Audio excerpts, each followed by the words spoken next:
നമസ്കാരം സുഹൃത്തുക്കളെ, എൻ്റെ പേര് അശ്വതി. വെൽക്കം ടു ഹർഷിതം എജ്യൂടെക്. PSC കഴിഞ്ഞ ദിവസം നടത്തിയ 10th പ്രിലിംസ് 4ാം ഘട്ട പരീക്ഷയുടെ പ്രൊവിഷണൽ ആൻസർ കീ ഡിസ്കഷൻ ആണ്.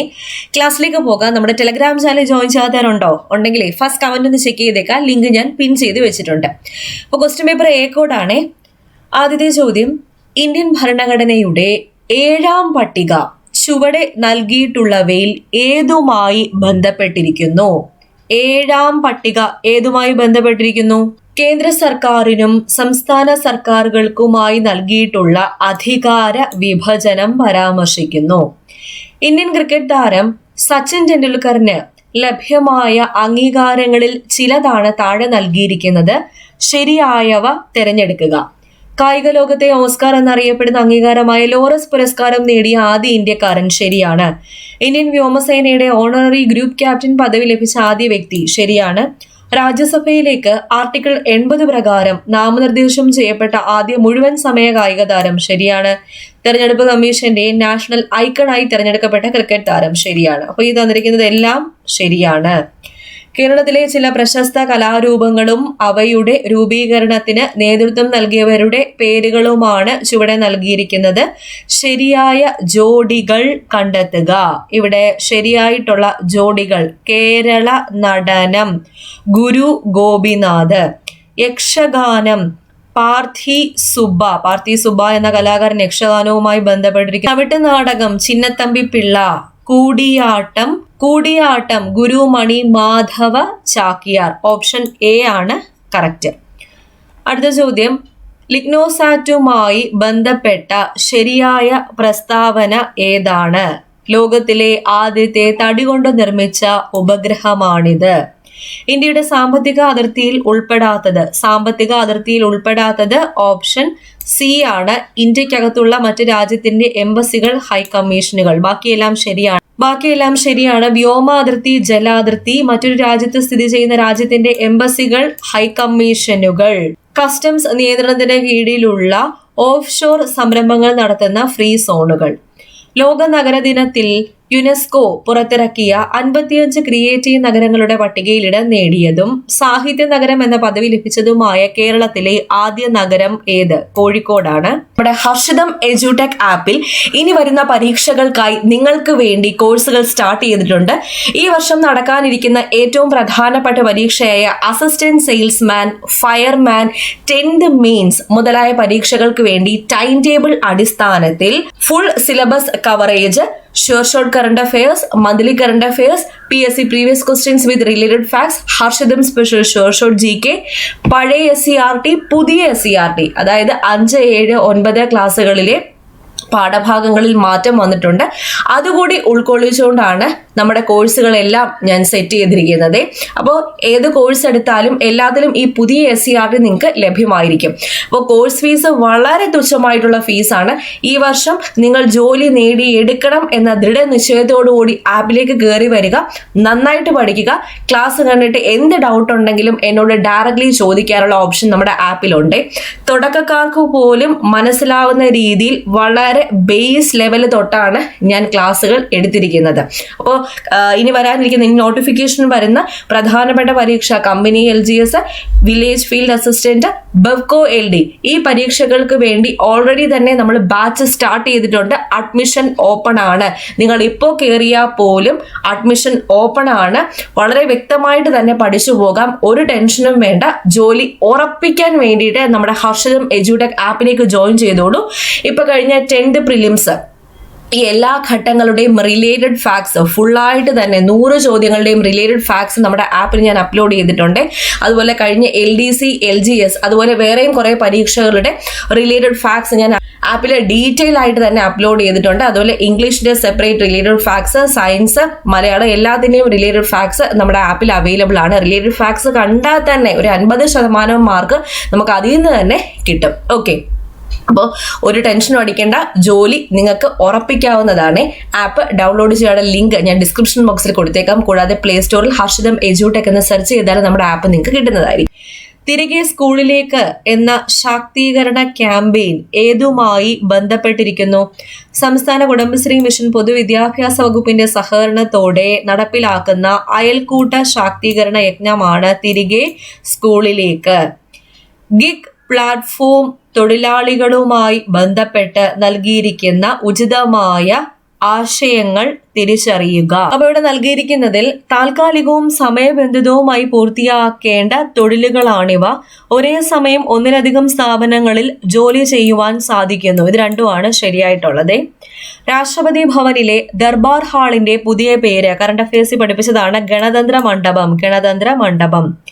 ചുവടെ നൽകിയിരിക്കുന്ന തീമുകൾ ശരിയായ രീതിയിൽ ക്രമപ്പെടുത്തുക. അപ്പോൾ ഇവിടെ ദിനങ്ങൾ തന്നിട്ടുണ്ട്, അതിന്റെ തീമുകളാണ്. ശരിയായിട്ട് എങ്ങനെ യോജിപ്പിക്കാമെന്ന് നോക്കാം. കേരള വിനോദ സഞ്ചാര ദിനം 2024. തീം എന്താണ്? സുസ്ഥിര യാത്രകൾ, കാലാതീതമായ ഓർമ്മകൾ എന്നതായിരുന്നു. കേരള വിനോദ സഞ്ചാരം വൃത്തിയുള്ളതും പച്ചപ്പുള്ളതും എന്നതാണ് തീം. UNEP നമ്മുടെ ഭൂമി നമ്മുടെ ഭാവി. ലോക വിനോദ സഞ്ചാര ദിനം, വിനോദസഞ്ചാരവും സമാധാനവും എന്നുള്ളത്. ഓപ്ഷൻ എ ആണ് ഉത്തരം. സിന്ധു നദിയുടെ പോഷക നദികൾ താഴെ കൊടുത്തിരിക്കുന്നതിൽ ശരിയായത് ഏത്? ചലം, ചിനാബ്, രവി, ബിയാസ്, സത്ലജ് എന്നതാണ് ശരി. ഇന്ത്യയിലെ കാർഷിക കാലങ്ങളിലെ റാബിയുടെ ശരിയായ വിളയിറക്കൽ കാലം, നവംബർ മധ്യം. കോട്ടണോപോളിസ് എന്ന് വിശേഷിപ്പിക്കുന്ന ഇന്ത്യൻ നഗരം ഏതാണ്? മുംബൈ ആണ്. മുംബൈ. 1959 ജർമ്മനിയുടെ സാങ്കേതിക സഹായത്തോടെ സ്ഥാപിതമായ ഇന്ത്യയിലെ ഇരുമ്പുരുക്ക് ശാല ഏതാണ്? ഹിന്ദുസ്ഥാൻ സ്റ്റീൽ ലിമിറ്റഡ്, റൂർക്കേലയാണ്. ജർമ്മനിയുടെ സാങ്കേതിക സഹായത്തോടെ ഏതാണ്? റൂർക്കേല. ഇന്ത്യയിലെ 6 വരി പാതകളായ സൂപ്പർ ഹൈവേകളെ ചേർത്ത് സുവർണ ചതുഷ്കോണ സൂപ്പർ ഹൈവേ എന്ന പേര് നൽകിയിട്ടുള്ള റോഡ് ഏതെല്ലാം നഗരങ്ങളെ തമ്മിൽ ബന്ധിപ്പിക്കുന്നു? നമ്മൾ ഈ കഴിഞ്ഞ സൂപ്പർ 100 എന്നൊക്കെ പറഞ്ഞിട്ട് ഒരുപാട് ഫാക്ട്സ് ഒക്കെ പറഞ്ഞിട്ടുണ്ടായിരുന്നില്ലേ? ആ ക്ലാസ്സുകളിലൊക്കെ ഡിസ്കസ് ചെയ്ത ഫാക്റ്റ് ആണ് ഇത്. ഡൽഹി, മുംബൈ, ചെന്നൈ, കൊൽക്കത്ത. 1956 നവംബർ 1 കേരള സംസ്ഥാനം രൂപീകൃതമായപ്പോൾ തിരുവിതാംകൂറിന്റെ ഭാഗമായിരുന്ന ഏതെല്ലാം താലൂക്കുകളാണ് മദിരാശി സംസ്ഥാനത്തിന് വിട്ടുകൊടുത്തത്? തോവാള, അഗസ്തീശ്വരം, കൽക്കുളം, വിളവൻകോട് എന്നീ താലൂക്കുകൾ. ഡോക്ടർ DS കോത്താരി കമ്മീഷന്റെ ശുപാർശകളിൽ ഉൾപ്പെടാത്തത് താഴെ പറയുന്നതിൽ ഏതാണ്? ത്രിഭാഷാ പദ്ധതി നടപ്പിലാക്കണം. കഴിഞ്ഞ ക്ലാസ്സുകളിലൊക്കെ ഡിസ്കസ് ചെയ്ത കാര്യമാണ്. കേരളത്തിലെ ഏത് നിയമസഭാ മണ്ഡലത്തിലേക്കുള്ള ഉപതെരഞ്ഞെടുപ്പിലാണ് ആദ്യമായി ഇലക്ട്രോണിക് വോട്ടിംഗ് മെഷീൻ പരീക്ഷിച്ചത്? പറവൂരാണ്. പറവൂർ. തമിഴ്നാട്ടിലെ നെയ്വേലിയിൽ നിന്നും ലഭിക്കുന്ന ഇന്ധനക്ഷമത കുറഞ്ഞ കൽക്കരി താഴെ പറയുന്നതിൽ ഏത്? ലിഗ്നൈറ്റ് ആണ്. ലിഗ്നൈറ്റ്. സാമൂഹിക പരിഷ്കർത്താക്കളും അവർ രൂപം നൽകിയ പ്രസ്ഥാനങ്ങളുമാണ് താഴെ നൽകിയിരിക്കുന്നത് തെറ്റായി രേഖപ്പെടുത്തിയിരിക്കുന്നത് കണ്ടെത്തുക. തെറ്റായി രേഖപ്പെടുത്തിയിരിക്കുന്നത് കുമാരഗുരുദേവൻ, സമത്വ സമാജം. വൈകുണ്ഠസ്വാമികളാണ് സമത്വ സമാജവുമായി ബന്ധപ്പെട്ടിരിക്കുന്നത്. വാഗ്ഭടാനന്ദൻ ആത്മവിദ്യാ സംഘം ശരിയാണ്. PT ഭട്ടതിരിപ്പാട് യോഗക്ഷേമ സഭ ശരിയാണ്. പണ്ഡിറ്റ് KP കറുപ്പൻ അരയ സമാജം ശരിയാണ്. ഇന്ത്യൻ സംസ്കാരത്തിൽ ആകൃഷ്ടയായി 1793 ഇന്ത്യൻ പൗരത്വം സ്വീകരിച്ച ഐറിഷ് വനിത ആരാണ്? ആനി ബസന്റ് ആണ്. Annie Besant. നിസ്സഹരണ പ്രസ്ഥാനം നിർത്തിവെക്കാൻ ഗാന്ധിജിയെ പ്രേരിപ്പിച്ച സംഭവം ഏത്? ചൗരി ചൗര സംഭവമാണ്. ചൗരി ചൗര സംഭവം. 1887 ഒന്നാം സ്വാതന്ത്ര്യ സമരത്തിൽ ഇന്ത്യയുടെ ചക്രവർത്തിയായി പ്രഖ്യാപിക്കപ്പെട്ട ഭരണാധികാരി ആരാണ്? ബഹദൂർ ഷാ രണ്ടാമൻ. ബഹദൂർ ഷാ രണ്ടാമൻ. ലോകമാന്യ എന്ന് ജനങ്ങൾ ആദരവോടെ വിളിച്ച സ്വാതന്ത്ര്യ സമര സേനാനി ആര്? ലോകമാന്യ ബാലഗംഗാധര തിലക്. ബാലഗംഗാധര തിലകാണ്. ഇന്ത്യൻ സൊസൈറ്റി ഓഫ് ഓറിയന്റൽ ആർട്സിന്റെ സ്ഥാപകൻ ആര്? അബനീന്ദ്രനാഥ ടാഗോർ ആണ്. അബനീന്ദ്രനാഥ ടാഗോർ. ഇന്ത്യയിൽ സാമ്പത്തിക ആസൂത്രണത്തിന് വേണ്ടി 1950 നിലവിൽ വന്ന ആസൂത്രണ കമ്മീഷന്റെ പുതിയ രൂപം നീതി ആയോഗ് ആണ്. NITI Aayog. Poverty and un-British rule in India എന്ന പുസ്തകം രചിച്ചത് ആരാ? ദാദാഭായ് നവറോജി. ദാദാഭായ് നവറോജി. ഇന്ത്യൻ നവോത്ഥാനത്തിന്റെ പിതാവ് എന്നറിയപ്പെടുന്ന സാമൂഹ്യ പരിഷ്കർത്താവ് രാജാറാം മോഹൻ റോയി ആണ്. ഭാഷാടിസ്ഥാനത്തിൽ സംസ്ഥാനങ്ങളെ പുനഃസംഘടിപ്പിക്കുന്നതിനായി കേന്ദ്ര സർക്കാർ നിയമിച്ച സംസ്ഥാന പുനഃസംഘടനാ കമ്മീഷന്റെ അധ്യക്ഷൻ ഫസൽ അലി. ആരാധനാ സ്വാതന്ത്ര്യത്തിന് വേണ്ടി നടന്ന പ്രക്ഷോഭങ്ങളുടെ സ്വാധീന ഫലമായി തിരുവിതാംകൂർ സർക്കാർ ക്ഷേത്രപ്രവേശന വിളംബരം പുറപ്പെടുവിച്ച വർഷം ഏത്? 1936. അപ്പൊ നമ്മുടെ ക്ലാസ്സുകൾ കണ്ടിന്യൂസ് ആയിട്ട് കാണുന്നവർക്ക് മനസ്സിലായിട്ടുണ്ടാകും. ഈ 30 ചോദ്യത്തിൽ 25 ചോദ്യവും നമ്മൾ ക്ലാസ്സുകളിൽ ഡിസ്കസ് ചെയ്തതാണ്. ഈ അടുത്തിടയ്ക്ക് തന്നെ അപ്ലോഡ് ചെയ്ത ക്ലാസ്സുകൾ ഫോളോ ചെയ്തവർക്ക് ഈ 30ൽ 25 ക്വസ്റ്റ്യനും ആൻസർ കിട്ടിക്കാണും എന്നത് ഉറപ്പാണ്. അടുത്ത ചോദ്യം, താഴെ കൊടുത്തിരിക്കുന്നവയിൽ സാംസ്കാരികവും വിദ്യാഭ്യാസപരവുമായ മൗലിക അവകാശങ്ങളിൽ ഉൾപ്പെടാത്തത് ഏത്? ഉൾപ്പെടാത്തത് വിദ്യാഭ്യാസത്തിനുള്ള അവകാശമാണ്. ബാക്കിയൊക്കെ ന്യൂനപക്ഷങ്ങളുടെ ഭാഷ, സംസ്കാരം ഇവ സംരക്ഷിക്കാനുള്ള അവകാശം, ന്യൂനപക്ഷങ്ങൾക്ക് വിദ്യാഭ്യാസ സ്ഥാപനങ്ങൾ സ്ഥാപിക്കാനുള്ള അവകാശം, ഇത് അതിൽ ഉൾപ്പെടുന്നു. അർദ്ധ പ്രസിഡൻഷ്യൽ എക്സിക്യൂട്ടീവ് നിലവിലുള്ള രാജ്യം ഏത്? ശ്രീലങ്കയാണ്. ശ്രീലങ്ക. ഇന്ത്യൻ പ്രസിഡന്റ് ആയിരുന്ന ഫക്രുദ്ദീൻ അലി അഹമ്മദ് അന്തരിച്ചപ്പോൾ പ്രസിഡന്റ് പദം ഏറ്റെടുത്തത് ആരായിരുന്നു? ബാസപ്പ ദാനപ്പ ജെട്ടി എന്ന BD ജെട്ടിയാണ്. അന്താരാഷ്ട്ര തർക്കങ്ങൾ മാധ്യസ്ഥം വഴി ഒത്തുതീർപ്പാക്കുന്നതിന് രാജ്യം പ്രോത്സാഹിപ്പിക്കേണ്ടതാണ് എന്ന് പരാമർശിച്ചിരിക്കുന്ന അനുച്ഛേദം ഏതാ? അനുച്ഛേദം 51(4). രാജ്യസഭയുടെ അധ്യക്ഷനും ഉപാധ്യക്ഷനും ലോക്സഭയുടെ സ്പീക്കർക്കും ഡെപ്യൂട്ടി സ്പീക്കർക്കുമുള്ള ശമ്പളം, ഭത്ത ഇവയെക്കുറിച്ച് പരാമർശിച്ചിരിക്കുന്ന ഇന്ത്യൻ ഭരണഘടനയുടെ ആർട്ടിക്കിൾ 97. താഴെ തന്നിരിക്കുന്നതിൽ തെറ്റായ പ്രസ്താവന കണ്ടെത്തുക. ഓപ്ഷൻ എ ആണ് തെറ്റായിട്ടുള്ള പ്രസ്താവന, ബാക്കി 3ഉം ശരി. നിയമസഭയിലെ അംഗമായി തിരഞ്ഞെടുക്കുവാൻ ഒരു അവിമുക്ത നിർധനനായിരിക്കുവാൻ പാടില്ല. ഗവർണറുടെ ശമ്പളവും ഭത്തയും സഞ്ചിത നിധിയിൽ ഉൾപ്പെട്ടതാണ്. ഹൈക്കോടതി ജഡ്ജിമാർക്ക് ശമ്പളം പാർലമെന്റ് നിയമം വഴി തീരുമാനിക്കുന്നു. വിവരാവകാശ കമ്മീഷന്റെ ഘടന: മുഖ്യ വിവരാവകാശ കമ്മീഷൻ, സംസ്ഥാന വിവരാവകാശ കമ്മീഷണർ, സെക്രട്ടറി, നിയമവിദഗ്ധൻ, ധനകാര്യ വിദഗ്ധൻ, ജോയിന്റ് സെക്രട്ടറി, സെക്ഷൻ ഓഫീസർ എന്നിവർ ഉൾപ്പെടുന്നതാണ്. നിലവിലെ കേരള വിവരാവകാശ കമ്മീഷണർ ആര്? ശ്രീ വി ഹരി നായർ. ഇന്ത്യയിലെ ആദ്യ national highway steel stag road ഉദ്ഘാടനം നടന്നത് NH-66 മുംബൈ ഗോവയാണ്. സമൂഹത്തിലെ ഭൗതിക സ്വത്തുക്കളുടെ ഉടമസ്ഥതയും നിയന്ത്രണവും സർക്കാരിന് ഏറ്റെടുത്ത് പൊതുനന്മയ്ക്കായി വിതരണം ചെയ്യാമെന്ന് പറഞ്ഞിരിക്കുന്ന ഭരണഘടന അനുച്ഛേദം ഏത്? അനുച്ഛേദം 39(b). കേരളത്തിൽ സ്ഫടികമണൽ സമ്പന്നമായ ജില്ല ഏതാണ്? ആലപ്പുഴയാണ്. കേരളത്തിലെ ആദ്യത്തെ ജലവൈദ്യുത പദ്ധതി ഏത്? പള്ളിവാസലാണ് കേരളത്തിലെ ആദ്യത്തെ ജലവൈദ്യുത പദ്ധതി.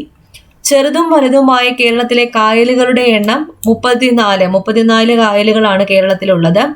പൂക്കോട് തടാകം ഏത് ജില്ലയിലാണ്? ലേറ്റസ്റ്റ് ക്ലാസ്സിൽ വരെ പറഞ്ഞതാണ് വയനാട് ജില്ലയിലാണ് പൂക്കോട് തടാകം, കുറുവ ദ്വീപ് എന്നിവ സ്ഥിതി ചെയ്യുന്നത് എന്ന് ഡിസ്കസ് ചെയ്തിട്ടുണ്ടായിരുന്നു. കേരളത്തിലെ ഏറ്റവും ചെറിയ നദി ഏതാണ്? കേരളത്തിലെ ഏറ്റവും ചെറിയ നദി മഞ്ചേശ്വരം പുഴയാണ്. മഞ്ചേശ്വരം പുഴ. അർജുന അവാർഡ് നേടിയ ആദ്യ മലയാളി ആര്? സി ബാലകൃഷ്ണനാണ്. സി ബാലകൃഷ്ണൻ. കേരളത്തിൽ കറുത്ത മണ്ണ് കാണപ്പെടുന്ന ജില്ല ഏതാ? പാലക്കാടാണ്. പാലക്കാട്. പശ്ചിമഘട്ടത്തിലെ ഏറ്റവും ഉയരം കൂടിയ കൊടുമുടി ആനമുടിയാണ്. കേരളത്തിലെ ഏറ്റവും വലിയ ജലസേചന പദ്ധതി കല്ലടയാണ്. കല്ലട. തണ്ണീർമുക്കം ബണ്ട് ഏത് കായലിലാണ് നിർമ്മിച്ചിരിക്കുന്നത്? വേമ്പനാട് കായലിലാണ് നിർമ്മിച്ചിരിക്കുന്നത്. അയ്യങ്കാളി ജനിച്ച ജില്ല? തിരുവനന്തപുരം ജില്ലയിലെ വെങ്ങാനൂരിലാണ് അയ്യങ്കാളി ജനിച്ചത്. ആറ്റിങ്ങൽ കലാപത്തിൽ വധിക്കപ്പെട്ട ബ്രിട്ടീഷ് സൈനിക തലവൻ ആരാണ്?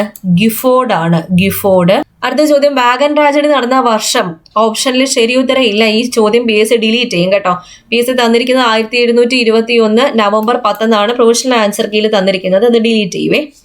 അടുത്ത ചോദ്യം, പൊന്നാനി താലൂക്കിൽ 1896 മാർച്ച് 26 ജനിച്ച നവോത്ഥാന നായകൻ? പൊന്നാനി എന്ന് പറയുമ്പോൾ തന്നെ ആരാണ്? VT ഭട്ടതിരിപ്പാട്. താഴെ പറയുന്നവയിൽ ഗാന്ധിജിയുടെ കേരള സന്ദർശനവുമായി ബന്ധമില്ലാത്തത്? പാലിയം സത്യാഗ്രഹമാണ്. പാലിയം സത്യാഗ്രഹം. എത്രാമത്തെ മലബാർ ജില്ലാ രാഷ്ട്രീയ സമ്മേളനമാണ് 1920 മഞ്ചേരിയിൽ നടന്നത്? ക്ലാസ് ഡിസ്കസ് ചെയ്ത കാര്യമല്ലേ? 5ാമത്തത് മഞ്ചേരി. 5 മഞ്ച് നോർത്താ മതി. താഴെ പറയുന്ന നവോത്ഥാന നായകരിൽ ഒരേ വർഷം ജനിച്ചവർ ആരെല്ലാം? ഒരേ വർഷം ജനിച്ചത് ഡോക്ടർ പൽപ്പുവും അയ്യങ്കാളിയുമാണ്. താഴെ കൊടുത്തിരിക്കുന്നവയിൽ കാസർഗോഡ് ജില്ലയിൽ നടന്ന സമരം ഏതാണ്? കയ്യൂർ സമരം. ദേശീയ പ്രസ്ഥാനത്തിന്റെ ഭാഗമായി മലബാറിന് നേതൃത്വം നൽകിയ വനിത. മലബാറിൽ ആരാണ്? AV കുട്ടിമാളു അമ്മയാണ്. AV കുട്ടിമാളു അമ്മ. പ്രത്യക്ഷ രക്ഷാ ദേവസഭ സ്ഥാപിച്ചത് ആര്? പ്രത്യക്ഷ രക്ഷാ ദേവസഭ സ്ഥാപിച്ചത് ശ്രീ കുമാര ഗുരുദേവൻ. അപകടത്തിൽ ഒരു വ്യക്തിയുടെ സെറിബെല്ലത്തിന് തകരാറ് സംഭവിച്ചു. ഇത് ആ വ്യക്തിയെ എങ്ങനെ ബാധിക്കുന്നു? ശരീര തുലനനില പാലിക്കപ്പെടുന്നില്ല. ശരിയായ ജോഡി കണ്ടെത്തുക. ഇവിടെ ശരിയായിട്ടുള്ള ജോഡി ജൈവ വൈവിധ്യം എന്ന പദം ആദ്യമായി ഉപയോഗിച്ചത് വാൾട്ടർ ജി റോസൻ ആണ്. അസ്ഥിയെ പൊതിഞ്ഞു കാണപ്പെടുന്ന സ്ഥലം ഏത്? അസ്ഥിയെ പൊതിഞ്ഞു കാണപ്പെടുന്നത് പെരിയോസ്റ്റിയം ആണ്. പെരിയോസ്റ്റിയം. മനുഷ്യ ശരീരത്തിന്റെ കുടൽഭിത്തിയിൽ വെച്ച് ചില ബാക്ടീരിയകൾക്ക് ഈ ജീവകം നിർമ്മിക്കാനാകും. അതിനാൽ ഭക്ഷണത്തിലൂടെ ലഭിക്കേണ്ട ഈ ജീവകത്തിന്റെ അളവ് കുറഞ്ഞാലും അപര്യാപ്തത വരുന്നില്ല. ഇവിടെ പരാമർശിക്കുന്ന ജീവകം ഏതാ? ജീവകം K. തെങ്ങോലകളിലെ മഞ്ഞളിപ്പിന് കാരണം ഏത് മൂലകത്തിന്റെ കുറവാണ്? നൈട്രജന്റെ കുറവാണ്. ജന്തുജന്യ രോഗമായ മഞ്ഞപ്പനി പരത്തുന്ന രോഗാണു ഏത്? വൈറസ് ആണ്. വൈറസ്. പ്രകൃതി സംരക്ഷണവുമായി ബന്ധപ്പെട്ട് മെയ് 23 പ്രാധാന്യം. മെയ് 23 ലോക കടലാമ ദിനം. കേരള സർക്കാരിന്റെ കീഴിലുള്ള സാമൂഹ്യനീതി വകുപ്പ് BPL വിഭാഗത്തിൽപ്പെടുന്ന പ്രായമായ പ്രമേഹ രോഗികൾക്ക് സൗജന്യമായി ഗ്ലൂക്കോമീറ്റർ നൽകുന്ന പദ്ധതി ഏത്? വയോമധുരം. കേരള സംസ്ഥാന ജൈവ വൈവിധ്യ ബോർഡിന്റെ ആസ്ഥാനം എവിടെ? തിരുവനന്തപുരമാണ്. കാർഡിയോളജി ഏത് അവയവത്തിന്റെ തകരാറുകൾ കൈകാര്യം ചെയ്യുന്ന വൈദ്യശാസ്ത്ര ശാഖയാണ്? ഹൃദയമാണ്. ഹൃദയം. ഏതുതരം മാധ്യമത്തിലൂടെയാണ് ശബ്ദം കൂടുതൽ വേഗത്തിൽ സഞ്ചരിക്കുന്നത്? ഖരമാണ്. ഖരം. പ്രവൃത്തിയുടെ അതേ യൂണിറ്റ് ഉപയോഗിക്കുന്ന അളവ് ചുവടെ നൽകിയിരിക്കുന്നവയിൽ നിന്ന് കണ്ടെത്തുക. ഊർജമാണ്. ഊർജം. ജൂളാണ് യൂണിറ്റ്. ഒരു സ്റ്റോറേജ് ബാറ്ററി ചാർജ് ചെയ്യുന്ന അവസരത്തിൽ വൈദ്യുതിയുടെ ഏത് ഫലമാണ് പ്രയോജനപ്പെടുത്തിയിരിക്കുന്നത്? രാസഫലമാണ്. രാസഫലം. ചന്ദ്രനിലെ ഗുരുത്വാകർഷണ ത്വരണം എത്രയായിരിക്കും? ചന്ദ്രനിലേത് 1.62 m/s². ആറ്റത്തിന്റെ പ്ലം പുഡിംഗ് മാതൃക അവതരിപ്പിച്ചത് ആര്? പ്ലം പുഡിംഗ് മാതൃക J.J. തോംസൺ ആണ് അവതരിപ്പിച്ചത്. ചലിക്കും ചുരുൾ മൈക്രോഫോണിൽ നടക്കുന്ന ഊർജമാറ്റം. മൂവിംഗ് കോയിൽ മൈക്രോഫോണിൽ നടക്കുന്ന ഊർജമാറ്റം ശബ്ദോർജം വൈദ്യുതോർജമായി മാറുന്നു. ചുവടെ കൊടുത്തവയിൽ നിന്നും സദിശ അളവ് കണ്ടെത്തുക. Vector quantity. സദിശ അളവ് പ്രവേഗം. ഭക്ഷ്യ പദാർത്ഥങ്ങൾക്ക് മഞ്ഞ നിറം നൽകാൻ ഉപയോഗിക്കുന്ന രാസവസ്തുവാണ് ടാട്രസിൻ. ടാട്രസിൻ. ഏത് ലോഹത്തിന്റെ അയിരാണ്? കലാമിൻ. കലാമിൻ എന്നത് സിങ്കിന്റെ അയിരാണ്. ഏത് മൂലകത്തിന്റെ പ്രതീകമാണ് K എന്ന അക്ഷരം കൊണ്ട് സൂചിപ്പിക്കുന്നത്? കാലിയം. ഏതാണ്? പൊട്ടാസ്യം ആണ്. പൊട്ടാസ്യം. അടുത്ത മാക്സ് ആൻഡ് മെന്റലബിലിറ്റി. 3 × 2 / 2 - 4 + 5 × 2 വാല്യൂ എത്രയാണ്? 9. 2/7 എത്ര കൂട്ടിയാലാണ് 1 കിട്ടുക? ഉത്തരം 5/7 ആണ്. √0.01 × √0.0025 = വാല്യൂ 0.005. രണ്ട് ഒറ്റസംഖ്യകളുടെ ഗുണനഫലം 621 തുക 50 ഈ ഓരോ ഒറ്റസംഖ്യയുടെയും തൊട്ടടുത്തുള്ള രണ്ട് ഒറ്റസംഖ്യകളുടെ ഗുണനഫലം ഏത്? 725. 122 × 41 5002 ആയാൽ 1.22 × 41 പോയിന്റ് അഡ്ജസ്റ്റ് ചെയ്താൽ മാത്രം മതി. മൾട്ടിപ്ലൈ ചെയ്യേണ്ട. 50.02. 5 സംഖ്യകളുടെ ശരാശരി 51 അതിൽ ചെറിയ സംഖ്യ ഏത്? 49. 5 അക്കങ്ങളുള്ള സംഖ്യകൾ ആകെ എത്ര എണ്ണമാണുള്ളത്? 90000 ആണ്. 90000. -1/3 -2/9 -4/3 എന്നീ സംഖ്യകളെ ആരോഹണ ക്രമത്തിൽ എഴുതിയാൽ ശരിയായത് ഏത്? ഓപ്ഷൻ ബി ആണ് ഉത്തരം. 3 പേന വാങ്ങിയാൽ 1 പേന വെറുതെ കിട്ടുമെങ്കിൽ ഡിസ്കൗണ്ട് ശതമാനം എത്രയാണ്? 25%. 3 വ്യത്യസ്ത റോഡ് ക്രോസിംഗിലെ ട്രാഫിക് ലൈറ്റുകൾ യഥാക്രമം 30 സെക്കൻഡ്, 36 സെക്കൻഡ്, 48 സെക്കൻഡ് എന്നീ സെക്കൻഡുകളിൽ മാറുന്നു. രാവിലെ 7 മണിക്ക് അത് ഒരേ സമയം മാറുകയാണെങ്കിൽ അവ വീണ്ടും ഒരുമിച്ച് മാറുന്നത് ഏത് സമയത്താണ്? 12 മിനിറ്റിന് ശേഷമാണ്. 4/3 / 4 + 2/3 ഇതിന്റെ വാല്യൂ എത്രയാണ്? 1 ആണ്. മയൂഖ ഒരു വരിയിൽ പിന്നിൽ നിന്നും 15-മതും മുന്നിൽ നിന്നും 16-മതുമായി നിൽക്കുന്നു എങ്കിൽ ആ വരിയിൽ എത്ര പേർ ഉണ്ട്? 30. ഈ ശ്രേണിയിലെ അടുത്ത സംഖ്യ ഏത്? 4, 10, 28, 82. അടുത്ത ഏതാ? 244 ആണ്. ശരിയായ രീതിയിൽ ക്രമീകരിച്ചത് ഏത്? ഇവിടെ തന്നിരിക്കുന്നത് സംസ്ഥാനം, ജില്ല, പഞ്ചായത്ത്, വീട്ട് നമ്പർ എന്നതാണ്. ഓസ്കാർ സിനിമയ്ക്കാണെങ്കിൽ ബുക്കർ സമ്മാനം എന്തിനാണ് നൽകുന്നത്? സാഹിത്യത്തിനാണ് നൽകുന്നത്. 10 സ്ക്വയർ 100 ആണെങ്കിൽ 100ന്റെ സ്ക്വയർ എത്രയാണ്? 10,000 ആണ്. വ്യത്യസ്തമായത് ഏത്? ഇവിടെ തന്നിരിക്കുന്നതിൽ വ്യത്യസ്തമായത് ത്രികോണമാണ്. ബാക്കിയെല്ലാം 4 സൈഡഡ് ക്ലോസ്ഡ് ഫിഗേഴ്സ് ആണ്. മകളുടെ വയസ്സിന്റെ 5 മടങ്ങാണ് സുനിതയുടെ വയസ്സ്. 2 വർഷം കഴിഞ്ഞാൽ രണ്ടുപേരുടെയും വയസ്സുകളുടെ തുക 40 ആയാൽ സുനിതയുടെ ഇപ്പോഴത്തെ വയസ്സ് എത്ര? 30. ഈ ശ്രേണിയിൽ അടുത്തത് ഏത്? CXB, EVD, GTF. അടുത്തത് ഏതാ വരുന്നത്? Option B IRH. അടുത്തൊരു simplification. 7.5 into 22.36 plus 27.64 minus 36.57 plus 3.43. ഇതിന്റെ വാല്യൂ എത്ര വരും? ഓപ്ഷൻ സി 75 ആണ് ഉത്തരം. ഓക്കെ, അപ്പോൾ ഇത്രയാണ് ഈ പരീക്ഷയ്ക്ക് ചോദിച്ച ചോദ്യങ്ങൾ. നിങ്ങൾക്ക് പരീക്ഷ എങ്ങനെ ഉണ്ടായിരുന്നു എന്നത് താഴെ ഒന്ന് കമന്റ് ചെയ്തിരിക്കുക. നമ്മുടെ ക്ലാസ്സുകളൊക്കെ കൃത്യമായിട്ട് ഫോളോ ചെയ്യുന്ന ആൾക്കാർക്ക് നല്ല എളുപ്പമായിരുന്നിട്ടുണ്ട്. പ്രത്യേകിച്ച് നമ്മുടെ ആപ്പിലെ കുട്ടികൾക്ക് ഫുൾ സിലബസ് ആയിട്ട് ഞാൻ ഡീറ്റെയിൽ ആയിട്ടാണ് അവർക്ക് എടുത്തു കൊടുക്കുന്നത്. അപ്പോൾ നമ്മുടെ ഹർഷിതം എഡ്യൂടെക് ആപ്പിൽ കോഴ്സുകളെല്ലാം നടന്നു വരികയാണ്. ആപ്പ് ഡൗൺലോഡ് ചെയ്യാനുള്ള ലിങ്ക് ഞാൻ ഡിസ്ക്രിപ്ഷൻ ബോക്സിൽ കൊടുത്തിട്ടുണ്ട്. കൂടാതെ പ്ലേ സ്റ്റോറിൽ ഹർഷിതം എഡ്യൂടെക് എന്ന് സെർച്ച് ചെയ്താൽ നമ്മുടെ ആപ്പ് നിങ്ങൾക്ക് കിട്ടുന്നതായിരിക്കും. ഈ ഒരു ആൻസർ കീ എല്ലാവർക്കും ഒന്ന് ഷെയർ ചെയ്ത് കൊടുത്തിരിക്കുക. അടുത്ത ക്ലാസ്സിൽ വീണ്ടും കാണാം.